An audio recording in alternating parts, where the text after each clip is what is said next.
Warning! Spoilers for Andor Season 2. Yeah, I think I said it loud enough. Got it? Good. There's so much I want to say about episodes 7, 8, and 9 of Andor Season 2, the newest Star Wars series. Well, one of the newest, other than Tales from the Underground.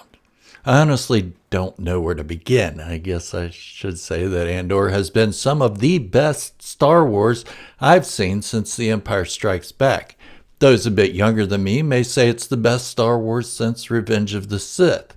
Either way, it's been decades. It'll be a bittersweet moment when this show finishes. And I only have one nitpick of the show, and it isn't even that big of a deal. Why not show us how Cassian Andor linked up with the rebellion on Yavin 4? I mean, Season 2 of Andor has been all about the defining moments of the characters leading up to Rogue One. This seems like a fairly crucial piece to miss out on. But hey, there's so much to be pleased with, and I'm not going to dwell on one small detail.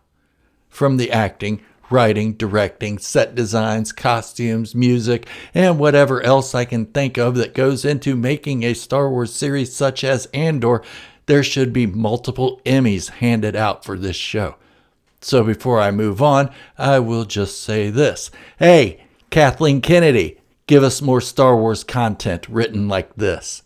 No, it all doesn't have to be the adult content we get from Andor, but it should have the care and heart put into it, just as Andor has. Imagine the Book of Boba Fett written and filmed like Andor.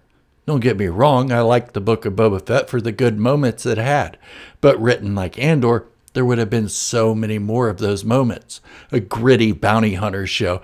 Think about it. Okay. Let's go over these 3 episodes of Andor Season 2 before I get too sidetracked, shall we? Look into my eyes.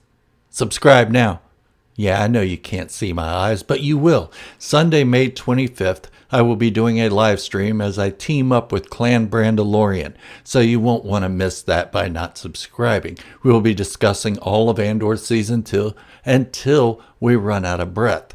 I may even have a drink or two of my favorite bourbon. I'll leave a link to his channel in the description below. Check him out. I do want to do more live streams though very soon, especially for the members. Anyway, let's get back to it. Again, spoiler warning, just in case you missed it the first time. I mentioned in my last video that most of the arcs we have seen in Andor Season 2 have been about letting go of the chains that have held the characters back from becoming what they were meant to become. For Cassian Andor, it has been his ties to Ferrix. For Bix, it has been her torture at the hands of Dr. Gorst. For Mon Mothma, it has been her family. And for Cyril Karn, it has been his affinity for Dedra Meero and his mother. And let's not forget his hang-up with Cassian Andor himself. Damn, Cyril, you were almost free. Had a change of heart and was even about to do the right thing. The most gut-wrenching part for Cyril is when Cassian Andor asked him, "Who are you?" I mean, Cyril Karn has been obsessed with capturing Cassian, the man who took everything from him in his eyes, and Cassian doesn't even know who he is. They did meet on Ferrix when Cassian tied Cyril up, but it wasn't enough of a moment for him to remember his face. It shows how many people Cassian Andor has been in contact with since then. For me, the hardest part was seeing his mother crying. She knew what was become of Cyril. She felt it. She felt the loss of her only son. I've lost a son. I know this feeling. And no, I don't want to talk about it, so don't make a big deal out of it, please. That's probably why it struck me so hard, though. Yeah, I cried. I promised myself I wouldn't. But yeah. I'll come back to that in just a bit. I absolutely thought Wilman Pack was going to be, let's say, gone. Either by the massacre or rejoining Saw Gerrera's partisans. But even this seemingly insignificant character has really grown on me. I'm glad he made it. I told you there would be spoilers. But I do think Wilman Pack is a little loose with whom he gives it up to. I know, he's a young man with hormones. I get it. I'm not hating on him. He's a very interesting character.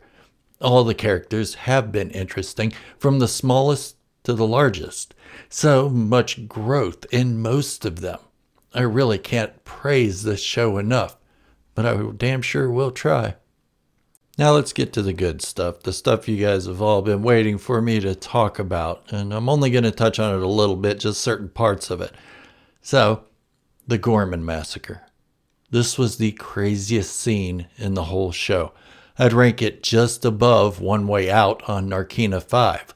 I seriously thought Cassian and Cyril Karn were going to be in the same place at the same time and not even know it when they passed each other. But that wasn't the case in the end, and Cyril's death was heartbreaking. I wanted to slap the guy in Andor Season 1, but soon into Season 2 I realized what he was. Just a guy that believed in the peace that the Empire was offering and took his job seriously in order to help facilitate that peace.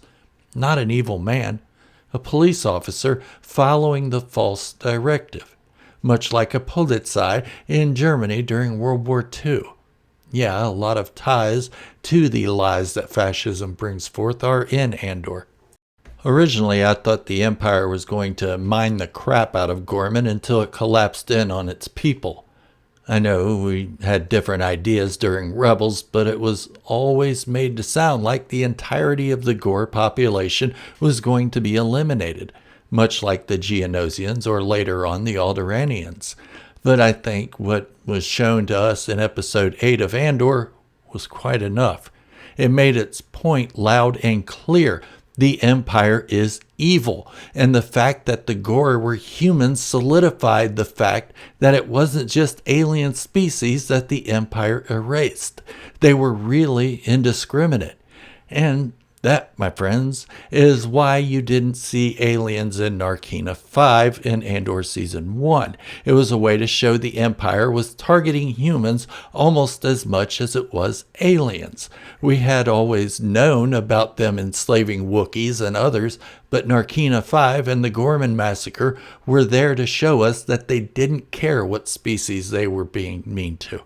If you had what the Empire wanted, they would roll over you to get it.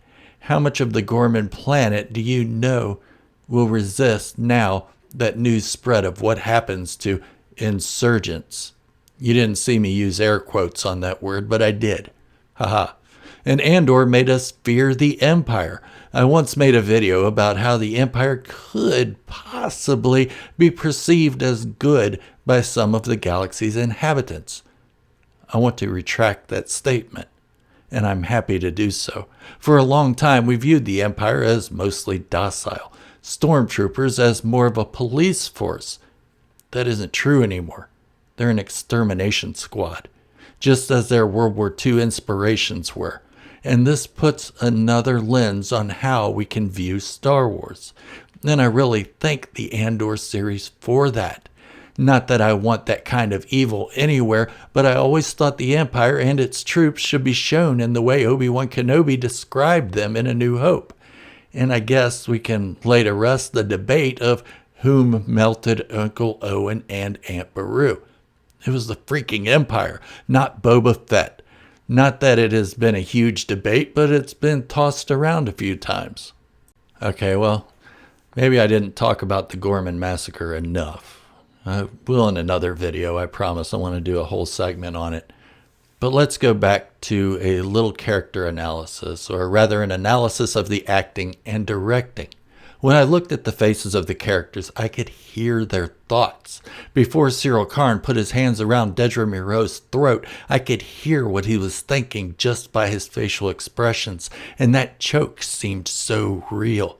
When Dedra cried, I could feel her heart crack just a little bit. I was happy for it. I thought she deserved to be hurt, and hopefully she gets a lot more of it. She used the man who loved her for her own goals and got him killed. She deserves the Gorse treatment, honestly. When Bix had her close up to tell Cassian Andor she was leaving, you could feel that this was the hardest decision she had ever made, and it tore her to pieces to do it. When Cassian Andor cried, I could feel it in my gut. Seriously, the acting is so good in this that you feel for everyone involved. For every loss, we hurt. Or I do at least. I'll be making so many more videos with deeper analysis of the characters, scenes, and all that with the Andor series. Why? Because this is peak Star Wars entertainment. I just worry the last 3 episodes have a huge bar to hurdle after episodes 7, 8, and 9. But I'm here for it. So before you go, take your thumb and press that subscribe button. Give the video a thumbs up as well. It honestly does help this small channel get seen by more people. And the more people who see a positive Star Wars channel, the more we will overcome some of the toxicity that seems to put a red letter on our shirts. Thank you all for joining. Until the next time, may the Force be with you for as long as you may wield it. Bye.